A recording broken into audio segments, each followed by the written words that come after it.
حضرت ابو بکر صدیق کے دور میں جو قتال ہوا ہے وہ مسلمانوں کے خلاف نہیں تھا، وہ کافروں کے خلاف تھا، کیونکہ منکرین زکوٰۃ کافر ہیں،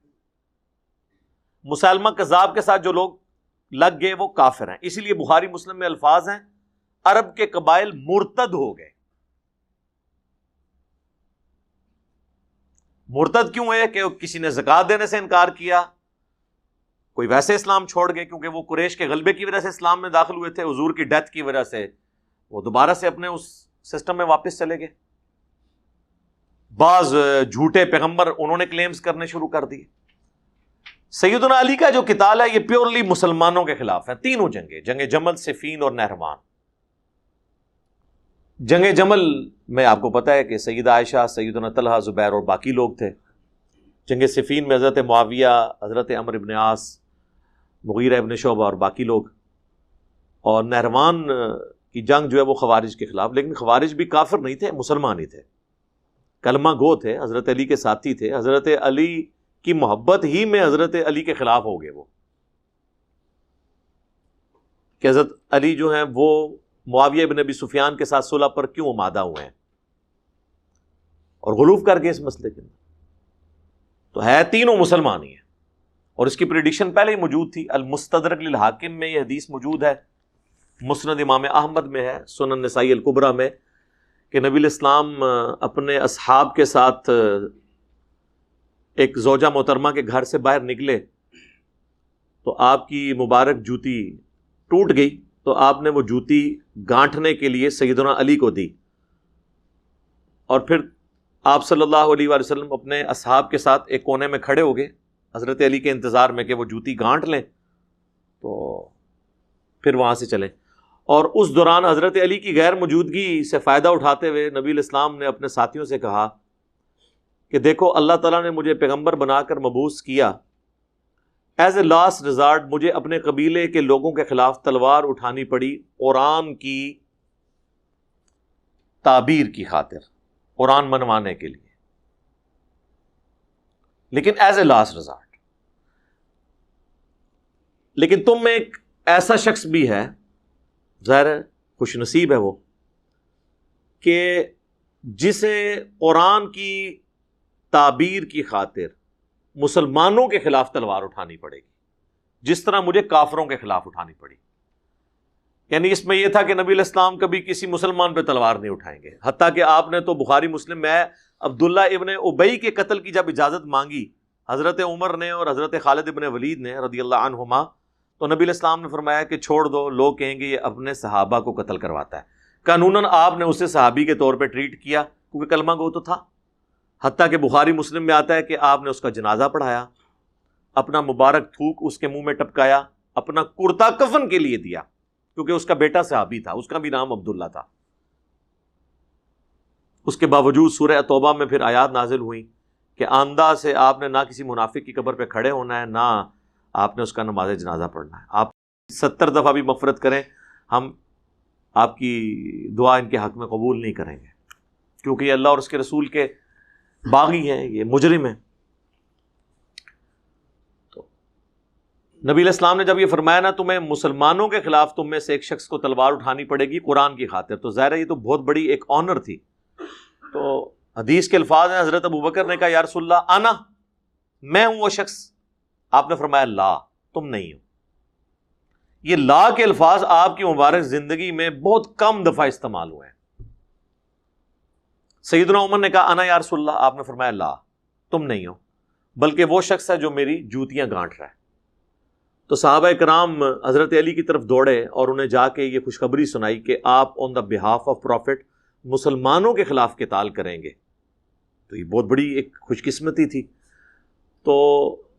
اصحاب کہتے ہیں کہ حضرت علی مسکرا پڑے، ان کے رسپانس سے ہمیں لگا کہ حضرت علی کو یہ بات پتہ تھی پہلے سے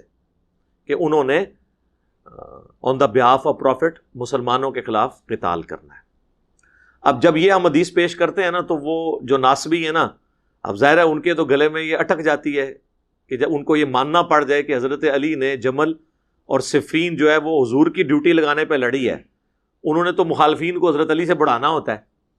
تو پھر ہماری بات پہ آ جاتے ہیں نہیں یہ جمل صفین کے بارے میں نہیں ہے، یہ نہروان کے بارے میں ہے، خوارج کے بارے میں۔ ہم کہتے ہیں 5 منٹ پہلے تو آپ کہہ رہے تھے خوارج کافر ہوتے ہیں، اب آپ کہہ رہے ہیں خوارج مسلمان ہیں، حضرت علی نے مسلمانوں کے خلاف تلوار اٹھائی۔ تو اگر خوارج مسلمان ہیں نا جو حضرت علی کو کافر کہتے تھے،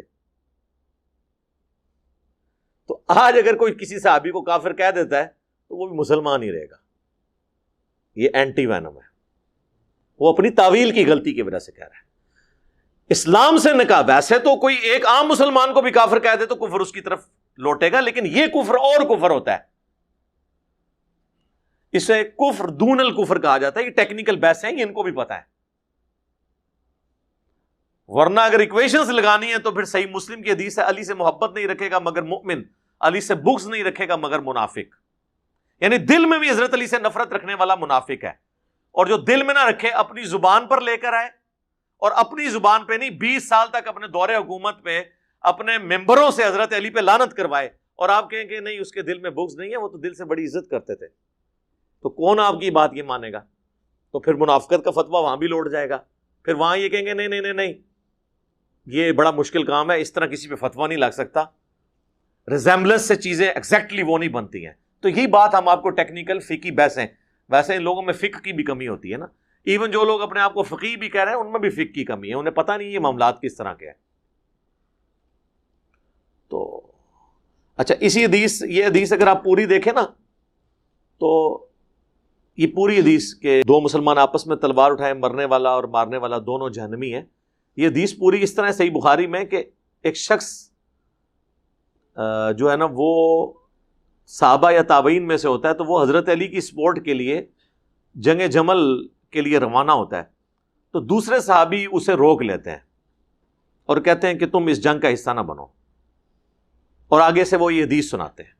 یہ حدیث بعض ناسبی بھی پیش کرتے ہیں۔ تو میرے بھائی یہ حدیث جو انہوں نے فٹ کی ہے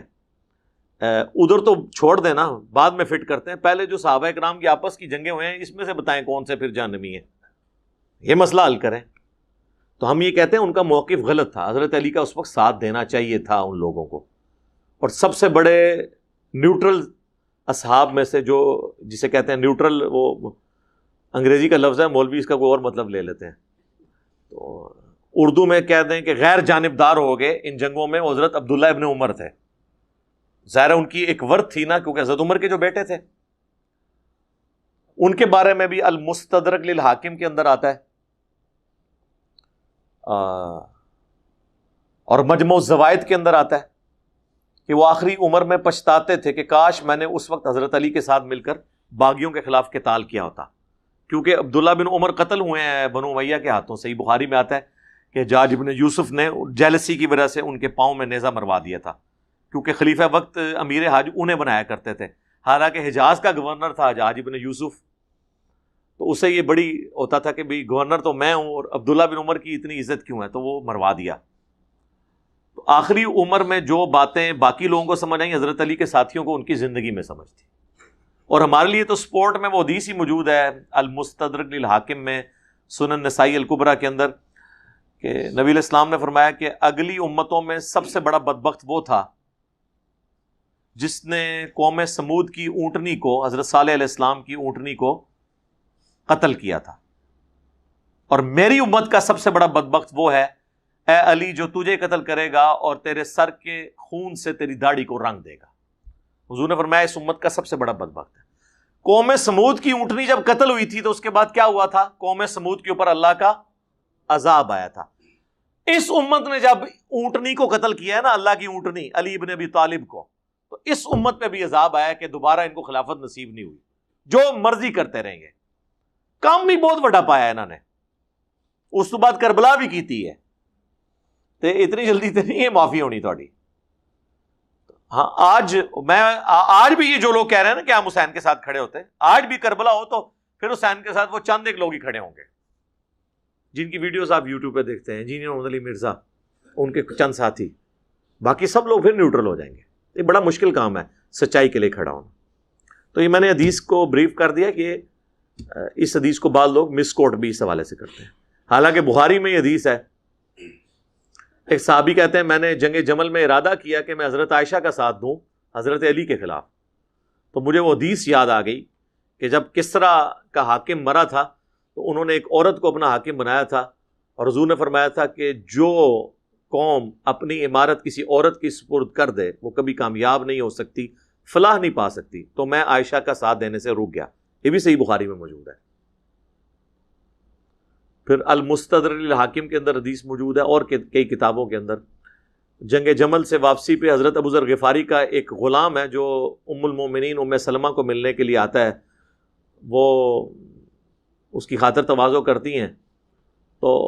پوچھتی ہیں کہاں سے آئے ہو، تو وہ کہتا ہے کہ میں جنگ جمل میں حضرت علی کی طرف سے لڑ کے آیا ہوں. تو وہ پھر بتاتا ہے کہ جی صبح کے وقت میرے دل میں خیال آتا تھا کہ میں حضرت علی کا ساتھ دوں یا حضور کی بیوی کا. وہ دونوں رسپیکٹیبل پرسنالٹیز ہیں. سب سے بڑے جو حضرت علی کے شیعہ ہیں عمار ابن یاسر، صحیح بخاری میں آتا ہے کوفے کے ممبر پہ خطبہ دیتے ہوئے کہتے ہیں کہ لوگوں، اللہ نے تمہیں آزمائش میں ڈال دیا ہے. ایک طرف دنیا اور آخرت میں تمہارے نبی کی بیوی ہیں، دنیا میں بھی آخرت میں بھی، یعنی رسپیکٹ نہیں کم ہوئی. اور دوسری طرف حضرت علی بن ابی طالب ہے. اب اللہ تمہیں آزمائے گا کہ تم عائشہ کی اطاعت کرتے ہو یا اللہ کی اطاعت کرتے ہو. تو وہ اللہ کی اطاعت اس لیے کہا کہ یا ایھا الذین آمنوا اطیعوا اللہ واطیعوا الرسول واولی الامر منکم، ایمان والو اطاعت کرو اللہ کی، اس کے رسول کی، اور جو تم میں حاکم ہے. تو ام سلمہ سے وہ حضرت ابو ذر غفاری کا غلام کہتا ہے کہ لیکن پھر بعد میں میرا دل ٹھک گیا کہ حضرت علی کا ہی ساتھ دینا چاہیے، وہ امیر المومنین ہیں اور خلیفۃ المسلمین ہیں، ظاہر حدیث بھی ہے علیکم بسنتی وسنت الخلفاء الراشدین المہدیین. تو اور پھر اللہ نے ہمیں فتح بھی دی. تو ام سلمہ یہ ساری گفتگو سن کے کہتی ہیں کہ تم نے بہت اچھا کام کیا، کیونکہ میں نے رسول اللہ سے یہ سنا تھا صلی اللہ علیہ وآلہ وسلم کہ علی قرآن کے ساتھ ہے اور قرآن علی کے ساتھ ہے، اور یہ قیامت تک اکٹھے رہیں گے یہاں تک کہ حوض کوثر پہ مجھے آ کے ملیں گے. یہ کبھی ایک دوسرے سے جدا نہیں ہوں گے. اس کا یہ مطلب نہیں کہ حضرت علی اس وقت دنیا میں موجود ہیں. مراد یہ ہے کہ حضرت علی کی سوچ، حضرت علی کی پرسنالٹی، یا آج کے دور میں حضرت علی کے سپورٹرز غدیر خم پہ. یہ بھی حاکم کے اندر حدیث ہے جامع ترمذی میں بھی کہ قرآن اور اہل بیت اکٹھے رہیں گے یہاں تک کہ حوض کوثر پہ آ کے مجھے ملیں گے.